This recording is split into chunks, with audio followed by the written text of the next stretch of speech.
ஓட்டு போடுறது எவ்வளவு முக்கியத்துவம் நீங்க கேட்டீங்க. நான் சொல்றேன், இங்க சொல்றதுக்கு என்னோட வாய்ப்பு இது என்னோட தருணம்.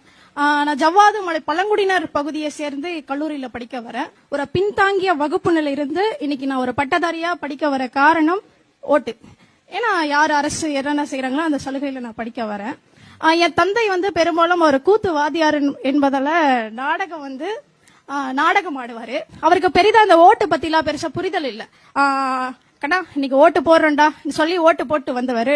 இப்போ நான் முதல் தலைமுறை என் வீட்டுல பட்டாதாரியா படிக்கும் போது சமத்துவம்னா என்ன, அப்பா யாருக்கு ஓட்டு போட்டா எப்படிப்பா இருக்கும்னு சொல்றது, இந்த ஜாதி மதம் வேறுபாடு இன்றி இந்த மாதிரி ஓட்டு போடப்பான்னு நான் அப்பாவுக்கு சொல்லி கொடுத்துருக்கேன்.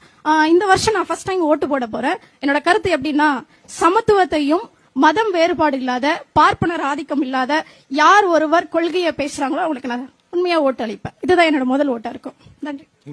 குப்பா பொறுக்கிறவன் 2 பொண்டாட்டி வச்சிருக்கான், கூட்டுறவ 4 புருஷன் வச்சிருக்கான், காசு இல்லாதவங்க கூட 10 பொண்டாட்டி 10 புருஷனோட ஜாலியா வாழ்றான். எங்கள்கிட்ட காசு இருக்கு, நாங்க வச்சுக்குவோம் வச்சுக்காம போவோம். உங்களுக்கு என்ன அரசியல் தானே, ஓட்டு தானே, ஓட்டுக்குள்ள வச்சு நீங்க சமாளிக்கணும். இது சீக்ரெட் மேரேஜ் தான், நம்மளுக்கு ஒண்ணும் இல்ல. அந்த சங்கீதாவுக்கு இப்பதான் நேரமே கிடைச்சிருக்கு. சாலியா சங்கீதாவோட கரெக்ட் பண்ணி காசு கொடுத்துருப்பான். எலெக்ஷன் அன்னைக்கு நீ கரெக்டா டைவர்ஸ் வாங்க வந்துரு, நான் உங்க 2 பேருக்கு டைவர்ஸ் வாங்கி கொடுத்துறேன்னு ஸ்டாலின் தான் சொல்லிருப்பான்.